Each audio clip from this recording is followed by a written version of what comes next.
kwa mapenzi ya Mwenyezi Mungu kupitia kura ya Wakenya tutapata serikali ya 6. Na mimi nataka nitoe ahadi nikiwa hapa Kajiado ya kwamba mambo ya masomo tutashughulikia vilivyo. Rais Mwai Kibaki, rais wetu wa 3, alifanya mpangilio kabambe wa masomo bila malipo ya shule ya msingi. Hiyo kazi yote huyu Kasongo ameharibu. Ameharibu, hajaharibu? Si nilisema jana? Rais Uhuru Kenyatta, rais wa 4 wa Jamhuri ya Kenya, akaingilia mambo ya shule ya upili ya day bila malipo. Hiyo kazi yote Kasongo ameharibu. Mimi nataka niseme nikiwa hapa, nataka kutoa ahadi. Serikali yetu ambaye tutaunda, tutatilia maanani sana mambo ya masomo Kenya nzima, hasa hapa Kajiado na hapa katika Masaini. Mimi nataka niseme pendekezo langu ni kwamba katika kila ward yetu 25 hapa Kajiado tutakuwa na shule 2 ya boarding kubwa, moja ya wasichana na moja ya vijana. Ndio saa ile wazazi wakati ya kiangazi wanaenda kutafuta maji na nyasi, watoto wetu wanaendelea kusoma. Na mimi nataka niseme watu wa Maa, mnajua chama ya DCP ni yetu na wa Maa. Chairman wa DCP amekuwa hapa Ole Parasina, Deputy Secretary General Oropoya Kamwaro. Hii serikali tunaenda kuunda ni yetu na Wamasai. Mutapata nafasi ya uongozi katika taifa la Kenya. Kwa hivyo mimi nataka watoto wetu wasome. Ndio watoto wetu wataingia polisi, waingie jeshi, wengine wakuwe walimu, wengine madaktari, wengine marubani ya ndege. Nataka kuambia jamii ya Maa, ile mpango tumepanga ya vile tutaungana kutafuta serikali miaka ijayo, for the next 100 years, lazima hii jamii watoto wasome sawa sawa ndio waweze kuchukua nyadhifa mbalimbali katika maendeleo ya Jamhuri ya Kenya. Kwa hivyo leo ni siku ya furaha sana, na mheshimiwa anipongeze kwa sababu umetoa kielelezo, na sasa tukiongea, tukitembea katika hii county, tutapeana mfano ya kwamba pale Kajiado West iko mama naitwa mheshimiwa, amesoma, ameng'ang'ana mpaka ako na masters. Na usiwachie hapo mheshimiwa, ng'ang'ana mpaka PhD. Lakini hapana hii ya matawi kama hii ya Kasongo. Si hii ya Kasongo imetuhangaisha. Sema ako na PhD, haelewi anything in the country. Ni mtu amechanganyikiwa kabisa. He does not know what is going on in the country. Kazi yake tu ni kukaa na kudanganya watu na kuchukua mashamba ya Wamasai. Lakini hii mashamba ya Wamasai kwani iko tamu namna gani hii Kasongo na anavamia namna hii? Kama kuna pahali amevamia mashamba ya Wamasai ni Narok na hapa Kajiado. Ukiangalia hapa Kajiado West, nilikuwa naandika hapa, shamba ya Kedong ng'ombe 4,500 acres. Kasongo amechukua kupitia ile mheshimiwa ya huko Baringo anaitwa Bishop Jackson Kosgei, ambaye mtoto yake anaitwa Emma. Na tunajua ni kwa nini hiyo mpango Kasongo ametumia huyu bishop. Hiyo maneno tunaelewa, hatutaki tuongee leo iko watoto.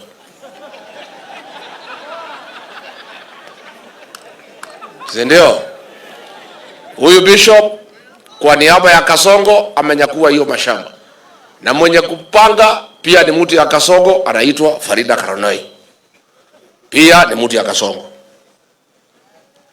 Wanataka kuweka plant ya geothermal energy hapo. Nataka nikwambie Kasongo, vile nimekuambia jana, hii tamaa ya mashamba ya Masai wachana naye. Na ndio hiyo Masai nitawasanya wote tukufukuze mwaka ujao, uende nyumbani, na hii mashamba yote nirudishe kwa Masai. Hawa watu ya Kekonyoki wameumizwa na Kasongo. Shamba ya Kibiko ya watu ya Kekonyoki, miaka nenda miaka rudi, Ospuko Kibiko iko court order ya mahakama ya kusema status quo. Jamii imeenda kotini kusema Kasongo wachana na shamba ya Wamasai, wachana naye, kesi iendelee. Huyu mtu ya Kasongo anaitwa Nixon Korir PS. Saa hii tunaongea anatoa green card ya hiyo shamba na iko court order. Hao watu ya Kasongo have no respect for court orders. Na huyu kijana na mdogo ako na tamaa ya mashamba hata kuliko Kasongo. Wanatembea na Kasongo usiku na torch kutafuta mashamba hapa Kajiado. Si Kasongo ametuhangaisha? Ulisikia juzi akisema ati anafanya kazi mpaka saa 10 usiku. Hakuna kazi ya Kenya. Giza ikiingia anachukua torch, wanaingia gari na Nixon Korir, wanazunguka kutafuta mashamba ya Wamasai wakiwa na map. Sasa wewe Nixon Korir, hizo green card unatengeneza ya Ospuko Kibiko, there is a court order, wachana naye. Na mimi nataka kuambia Wamasai na wale watu wote wanauziwa hiyo mashamba, ukinunua hiyo mashamba ulipe Nixon Korir pesa na Kasongo. Mwaka ujao nikichukua serikali, hiyo mashamba nitalegesha kwa Konyike, wewe mtafuata Kasongo mchukue pesa yenu Sugoi. Mimi nataka kutoa ilani, mtu yeyote ambaye atanunua hii shamba ya Ospuko Kibiko, iko court order ya kusimamisha ugawaji wa hiyo shamba. Wewe Nixon Korir unatoa green card na unauza hiyo mashamba, unapelekea Kasongo pesa. Nataka kuuliza Wakenya wote, hilo shamba wasinunue, ni ya Wamasai na iko na wenyewe na iko court order. Kwa hivyo mkipatia Nixon Korir pesa apelekee Kasongo, next year mfuate Kasongo Sugoi mchukue pesa yenu. Wale iko hapa karibu mpite Kilgoris. Shamba ya Davibi ya Masai amechukua, hiyo tutalegesha kwa Wamasai. Hiyo tutamtoa kwa hiyo shamba. Amejenga hapo analima ngano, hiyo shamba Kasongo utarudisha. Sugoi hiyo ni yako, wewe hiyo kaa naye. Hii Kilgoris tutaongea. Ilikuwa ya Joseph Murumbi, shamba ya Wamasai. Kwa hivyo mimi nataka kuuliza Wakenya wote, hii mashamba ya Wamasai wasinunue kwa Nixon Korir na William Ruto. Kwa sababu next year hizo mashamba itarudishwa kwa wenyewe na utapoteza pesa yako. Kwa hivyo usiseme hukujua. Nimeongea mchana, ma TV iko hapa. Ukipoteza pesa yako usikuje kulia. Oh, nilipatia Kasongo pesa yako, fuata Yesu Goi. Shamba hapo 400 yards ilipangwa wakati ya Moi. Kasongo alisema atarudishia Wamasai. Anawapeleka round kuwazungusha na uongo. Shamba ya veterinary farm ambayo iko hapo Gong ya Wamasai. Huyu Nixon Korir anandanganya Wamasai ati watoe pesa, ati atawapatia. Na ni uongo. Mtu nataka kupoteza pesa yake, apoteze. Mimi siwezi zuia mtu yote kutupa pesa. Hii pesa yote mnapatia Nixon Korir na Kasongo, hiyo ni kama kuchukua kutupa baharini. Hiyo shamba ya veterinary hatutakubali. It is very prime land. Na ni mambo ilitolewa na community kwa mambo ya veterinary kwa sababu ya mfugo ya Wamasai. Kedong Ranch alisema atatafuta 6,000 acres. Ametoa Wamasai pahali iko flat, pahali wanaweza lima. Amepeleka huko milimani huko. Pahali maji inateremka ni kama vita. Hakuna kitu naweza lima kwa sababu ni mlimani na iko mawe. Sasa huyu Kasongo amedharau Wamasai, anawasanya anawapeleka juu ya mawe na mitaro. Asema waacha Wamasai wakakufia huko. Ile shamba nzuri pale chini ananyakua. Mimi nataka kuhakikishia kwamba hii maneno yote tutaangalia. Of course mnajua Boseli ilikuwa ni uongo, kudanganya jamii ya Wamasai ya Kajiado. Kama kuna watu huyu mtu anadharau ni watu ya Kajiado.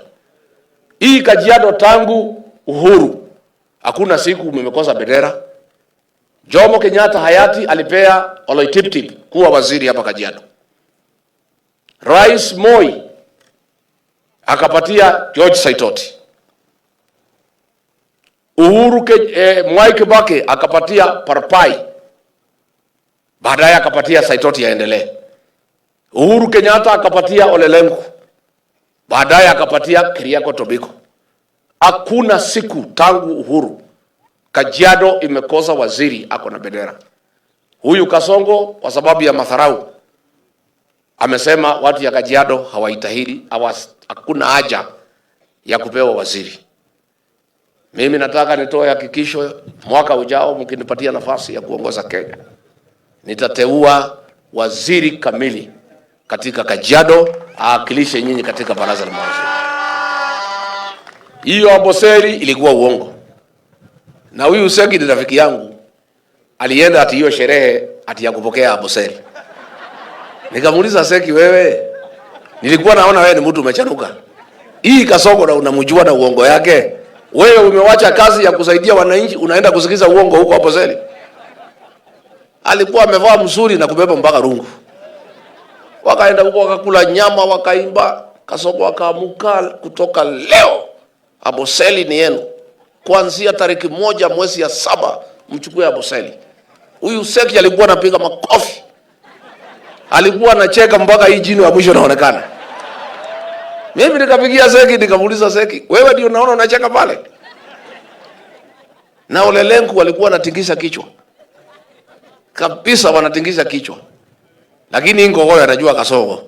Ngogoyo aliniambia wacha tukue hapa tu, lakini ni uongo. Kufika tarehe 1 mwezi ya 7 hakuna Amboseli. Kasongo ametafuta watu, enda kotini simamisha hiyo kitu. Mwenye kutuma watu kotini ni Kasongo. Hakuwa na haja ya kupeana Amboseli kwa watu ya Kajiado. Na hana plan ya kupeana. Kwa hivyo ndio hii Amboseli ipatikane, lazima Kasongo aende nyumbani asubuhi na mapema. Mtu ambaye atakuja kupeana Amboseli kwa watu ya Kajiado ni huyu Rigiji, mtu ya kusema ukweli.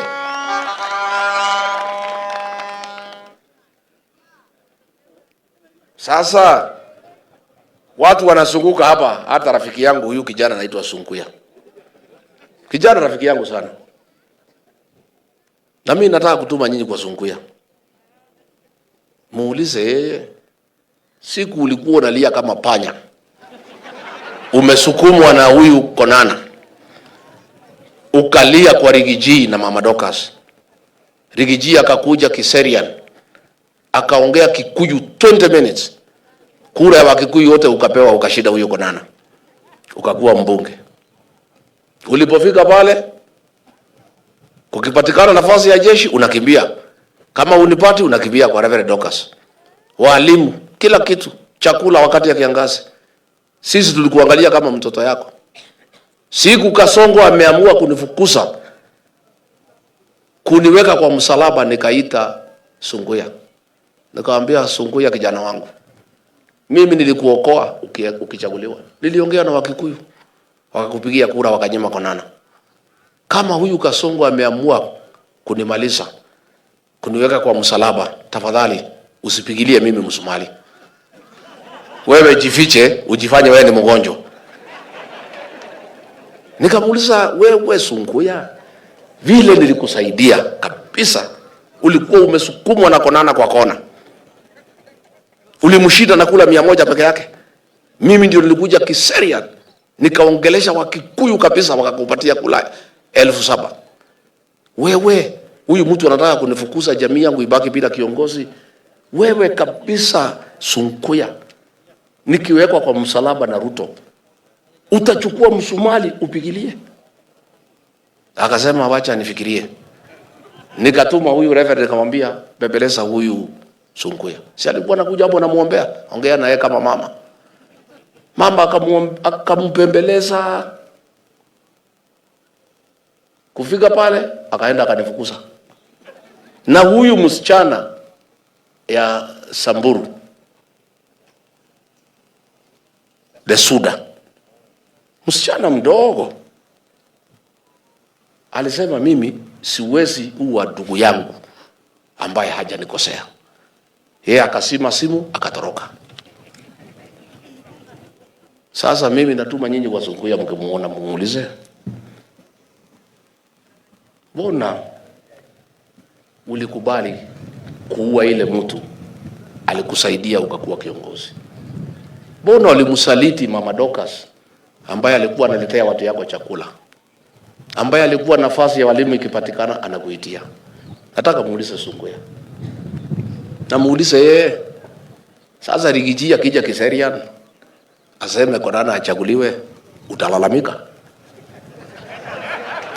Si ndio? Siku nilihitaji yeye aniokoe, alinisaliti. Siku atanihitaji mimi sitakuweko. Na mimi nasema huyu Konana, hata nilipofukuzwa na mimi ndio nilimumaliza, Konana angekuwa mbunge, isipokuwa ni mimi. Isipokuwa ni mimi nilikuja Keserian nikapindua hiyo siasa. Huyu Konana ambaye nilimkataza akuwe mbunge ndio alisanya ng'ombe na mbuzi akakuja wa Monyoro kunipanguza machozi. Mimi naomba huyu kijana, mtu yote anajua mimi nilifanywa dhuluma na Sunkuya na Kasongo, anisaidie huyu kijana anaitwa Konana. Huyu mtamsaidia? Na mimi nataka nimwambie, mimi pia si mchache. Kura yote ya Wakikuyu pale Kiserian yote 8,000 nitapatia huyo Konana. Kwa hivyo nyinyi, hata kama ni watu ya mlango ya Sunkuya, msipoteze kura yenu, kwa sababu ile yangu iko pale, ikiongezwa yake uchaguzi imeisha haijaisha. Si alishindwa na kula 100? Sasa nikimuongeza 8,000 hapo pata, si atagonga huyu Sunkuya na karibu kula 10,000. So mimi nauliza nyinyi, mnataka pande ya ushindi ama ya kwenda nyumbani? Si ushindi huko hapa? Si mimi nimesema? Na mimi sichezi pale Kiserian, nitatoa maneno. Hapo nitaongea kilugha, nikimaliza nitakoroga dakika 20, maneno imei. Mtamsaidia huyu kijana? Sawa Konana. Mimi niseme huyu Seki mumuangalie. Mtaangalia Seki? Huyu Seki, watu ya jamii yetu ya Wakikuyu wote wako nyuma yake. Watu ya Kalonzo wote wako nyuma yake. Sasa huyu anangojea tu kuapishwa. Kwa hivyo watu wetu wa Narok, wa Kajiado West, msipoteze kura yenu kwa ile mtu ya Kasongo anaitwa Katoo. Hata akija na pesa ngapi, mfanye kiolokalau. Mnajua olokalau? Mnajua olokalau? Unajua watu ya olokalau, nataka mkue kama watu ya olokalau. Watu ya olokalau walikaa kama kuku ya kienyeji. Kuku ya kienyeji inakula huko, inakula huko, inakula huko, lakini saa ya kutaga mayai ikifika, inaenda nyumba. Mtafanya kiolokalau? Sasa hii Katoo atakuja na pesa na magunia. Ile imeibiwa ya SHA, ile ya wagonjwa ya Kenyatta National Hospital, ni pesa ambaye inalaana. Lakini kwa sababu hatuwezi kuacha pesa, tunasema hii pesa ukule sokoni, usipeleke nyumbani, usichangaje na ile yako, na usinunue ng'ombe au mbuzi, na usipeleke mtoto kwa shule na hii pesa ya Kasongo. Hii ni pesa ya kukuliwa soko. Pale olokalau kulikuwa hata change hakuna, ilikuwa tu ni giri moja. Saa hii hiyo pesa ya Kasongo haijaisha, kwa sababu hakuna mtu anapeleka nyumbani. Watu walikoboa tunyumba hapo, saa hii ndio imeanza kupungua. Na tumesema hiyo pesa mkulie sokoni, tafadhali.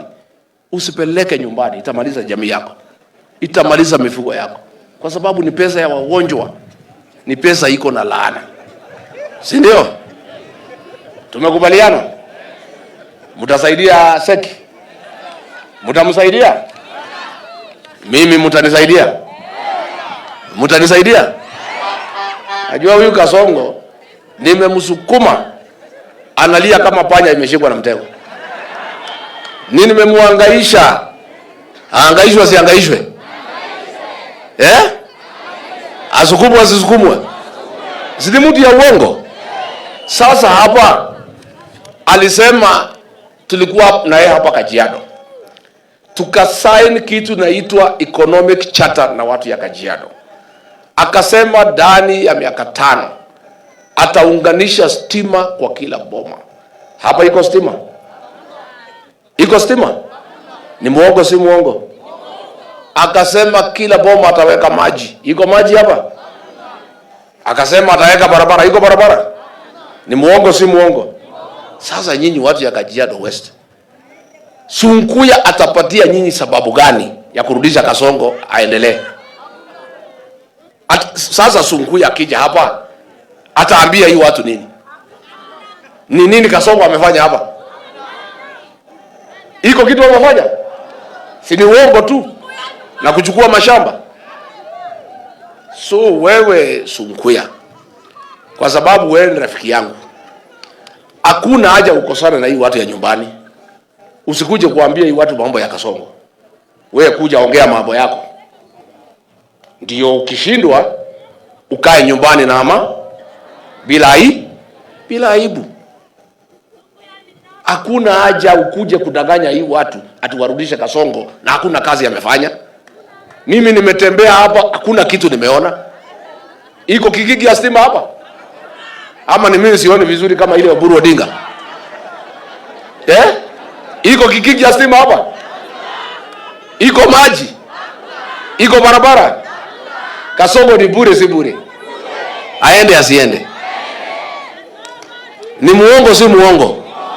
Mimi nauliza nyinyi watu ya Maa, kwa sababu nyinyi ni watu wangwana na nyinyi hamuna dhuluma na hamwezi onea mtu. Nauliza, iko kazi gani Kasongo amefanya hapa Kajiado West? Simu niambie.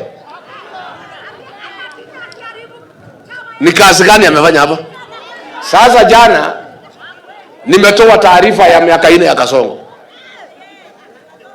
Nimeongea karibu saa 1:30. Nikakunywa maji karibu chupa 3. Nikieleza uongo ya Kasongo. Simulisikia bila nilieleza?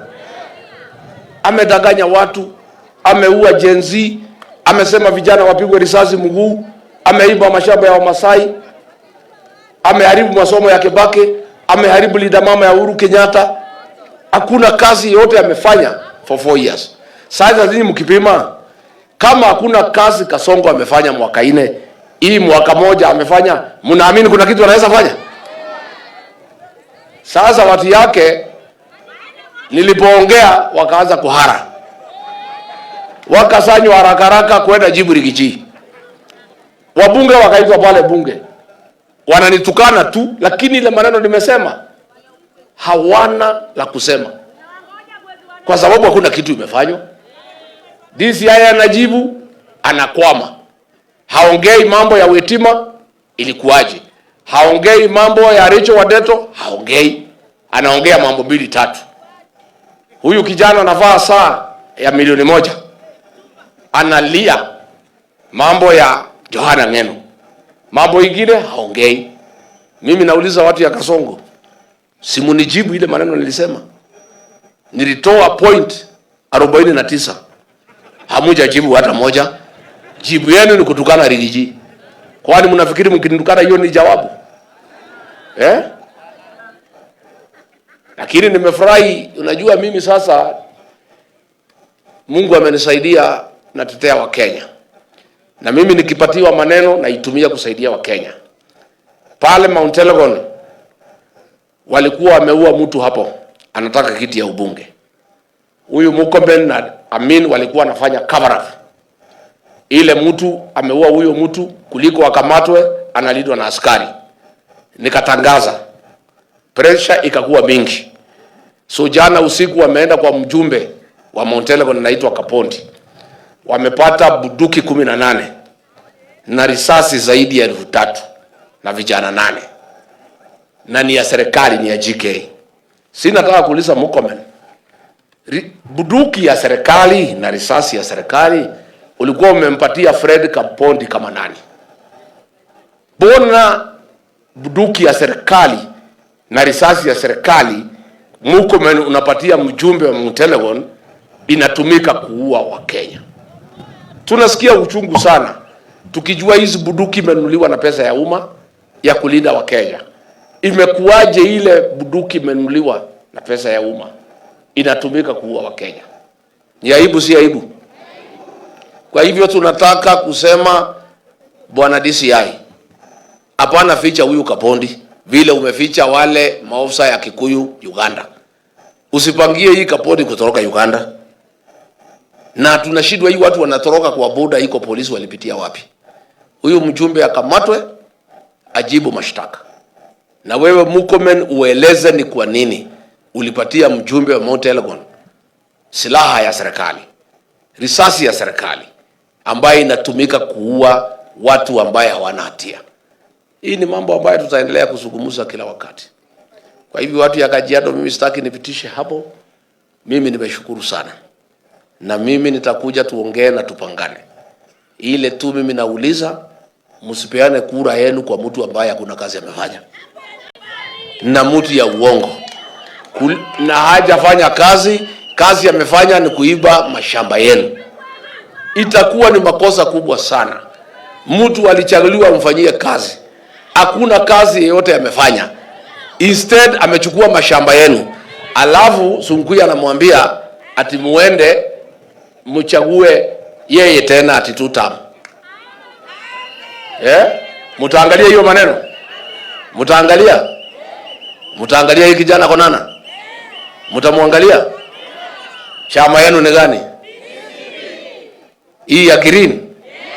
Si nyinyi wa Masai ni watu ya green? Si wakati ya green ndio mnafurahi? Si iko nyasi ya kutosha? Si hata macho wanafurahi?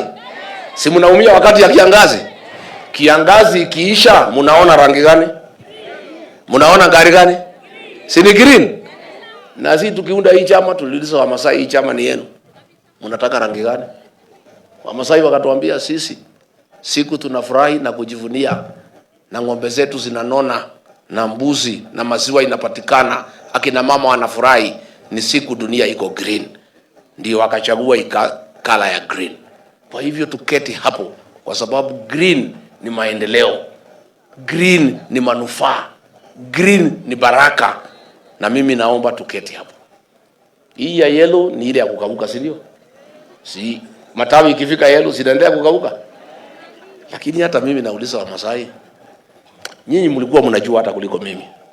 Because niliangalia kura, nikaona kura mingi mlipigia Raila Odinga. Kweli ama uongo? Kumbe mlikuwa mnajua hii Kasongo ni mwizi. Mbona hamkuniibia siri? Lakini hata saa nyingine mimi najilaumu. Mimi Rigijina ni mtu nimesoma kama huyu yangu haijafika kwa hapo juu yangu kwa masomo. Lakini mimi najiuliza, mtu kama mimi nimesoma, kwani nilifikiriaje ati Ruto ameniambia ati anaweza kuniweka kwa wheelbarrow anipeleke pahali popote? Mimi nasikia mbaya sana saa nyingine. Ati tuliamini ati wheelbarrow naweza wekwa ikupeleke pahali yote. Bana. Hapo tulianguka. Nikimalizia, nimeona hii vijana ya ODM wanalia huko kwa TV. Hatutaki akina Rigijia tuwezi fanya kazi na ODM. ODM gani? ODM iliisha. ODM mliuzia Ruto ile shell. ODM ile yenyewe ilienda na Sifuna, Babu Wino na Orengo.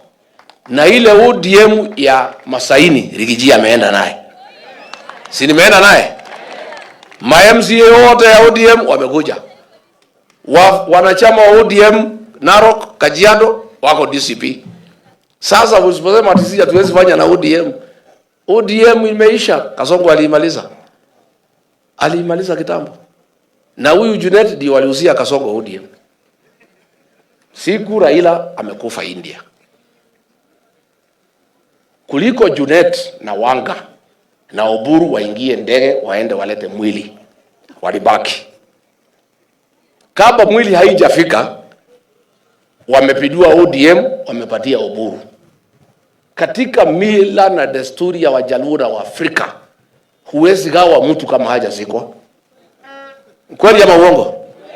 Hii ODM imebadilishwa kabla mwili ya Raila kufika hapa. Na mwenye kuuza ni Junet na Wanga na Oburu. Lakini pia wamegonga Kasongo. Lakini Kasongo ataumia. Alikuwa mtu yangu zamani lakini ameumia. Ameuziwa kitu hakuna. Because ile ODM yenyewe ameuziwa kitu hakuna. Na sasa hii watu jana juzi wamekuwa hapo Naivasha. Huyu mtu ya kwetu anaitwa Soprano. Ameketi hapo. Hii Kasongo hapo na madharau. Ameketi hapo ati ndio deputy president. Hata kama ni Bonoko lakini ndio yako, si ndio? Si ni Bonoko. Lakini hata kama ni Bonoko si ni yako. Si anakula mshahara. Soprano ameketi hapo. Kasongo amepanga kumwaibisha. Anaambia Simba Arati wewe amuka. Simba Arati anaamuka anasema hii kiti ya deputy president hii ni yetu watu ya ODM. Na kama huyu Kindiki anataka atoke huko akuje ODM. Na Kindiki amekaa hapo. Anaangalia chini. Unajua ni mfupi sasa kuangalia chini hapana iko kasi mingi. Si mwili yake karibu kwa sakafu. Anainama. Sasa wewe Kasongo, hata kama umeamua kufukuza hii Soprano kwa sababu hana watu, hana wafuasi, amekataliwa Mlimani, amekataliwa Kenya kwa sababu ni Bonoko. Hata kama umeamua kumfukuza, iko haja gani kumwaibisha? Atikiti yake inaongelelewa kama ameketi hapo. Hata kama yeye ni buri, si ni bwana ya mtu? Si ni baba ya mtoto? Hata kama hana wananchi, hana wafuasi kwa sababu hana, at least ni bwana ya mtu. Iko hii kumwaibisha hapo. Na niliona alimfanya vile alikuwa ananifanya. Akitembea kwa mkeka nyekundu, anatembea na hiyo buru. Kindiki anatembea kwa nyasi. Unajua Kasongo akitaka kukufukuza akwambia uende. Na hii Soprano hajaelewa. Mimi alijaribu kunifanya namna hiyo. Mtu alijaribu kuingia kwa mkeka mimi na mgongo. Iko hii kijana yake hii ya standard 2 alijaribu kuingia kwa mkeka nikitembea na Kasongo nikamsukuma anaanguka huko. Iko hapo nilikuwa Naivasha siku nyingine hii mtu anaitwa David D akajaribu kuja kwa mkeka. Tunatembea na Kasongo nikamsukuma nje. Na hiyo ni madharau ya Kasongo. Alikuwa ananifanyia vile vile anafanyia huyo Kindiki. So wewe Soprano, Kasongo akitaka kufukuza hakuambii uondoke. Ni hiyo njia. Hiyo ya kutoa wewe kwa nyasi anaweka hii mzee anaitwa Oburu. Alafu anatafuta watu ya ODM kutukana wewe. Na ndivyo alikuwa ananifanya mimi. Lakini mimi kwa sababu nilikuwa nimemchaguliwa, mimi namwambia wewe Kasongo, wacha hiyo maneno. Wacha kuleta madharau. Sasa hii ni mtu ya kupewa kazi, ni mfanyikazi, hawezi ongea. Yes sir. Ni fire si fire. Ni noma si noma. Ni Soprano si Soprano. Ni aibu si aibu. Mtu hata kama si mtu mzuri, jana kama mzazi, kama Mkristo nimemwonea huruma. Kama Mkristo I felt for him. You don't have to embarrass another man. Even if you don't want him.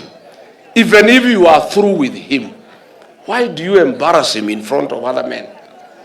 Sasa akienda nyumbani kwake iko heshima kwa boma yake. Huyu Kasongo hapana mtu mzuri. Si mtu mzuri. Vile amefanyia Soprano jana is very humiliating to humiliate another man. Hata kama hana wafuasi, hata kama umemalizana na yeye, umemtumia kama tissue paper na umemalizana na yeye, hakuna haja to humiliate another man. Ungemwambia tu kwa heshima, Soprano, tuachane. Ama usiite hii watu ya ODM kutukana yeye. Na hii watu wanatukana ya ODM is a shell, they have nothing. Lakini haidhuru, wacha wapelekane. Waswahili wanajuana na nini? Waswahili wanajuana na nini? Sasa hii Soprano mtu ya Kasongo, wacha wangangane na hali yao. Wacha sisi tukangane na hii hali ya maisha. Vile bei ya mambo iko juu, mambo ya kodi, wacha tukangane na ile maneno iko juu. Kwa hivyo mimi nimeshukuru sana Thank you very much watu wetu, tumeshukuru. Asante, pongezi. Mimi kwa hii kiti ya women rep, anataka na hako na wenzake. Chama yetu ya DCP tuko na watu 5. Wote ni sawa kwangu. Siwezi sema kwa sababu nimekuja kwa ati ndio mti yangu. Hapana. Wote ni watoto wa nyinyi, ndio mtaamu. Munipatie mtu moja. Na kama itawezekana, Governor Seki na wazee, kama mnaweza ongea na wao mama, msikizane, mtoe mtu moja, sawa. Kama hawezi elewana, waende kwa debe. Wananchi waamue. Alafu yule ambaye atakubalika, mimi nitakuja nimshike mkono na nimtafutie kura. Si ndio? Lakini kiti ya mama county lazima irudi kwa DCP. Hatuwezi patia ile mama ya UDA. Huyo wataenda nyumbani na Kasongo. Si ndio? Si ndio? Tumekubaliana? Mimi nimeshukuru sana. Asanteni sana. Mtakuja kunitembelea wa Munyoro? Mtakuja? Mtakuja siku gani? Mngetaka musalimiwe na Mama Boys? Mama Boys, kuja usalimie hawa mashemeji wetu.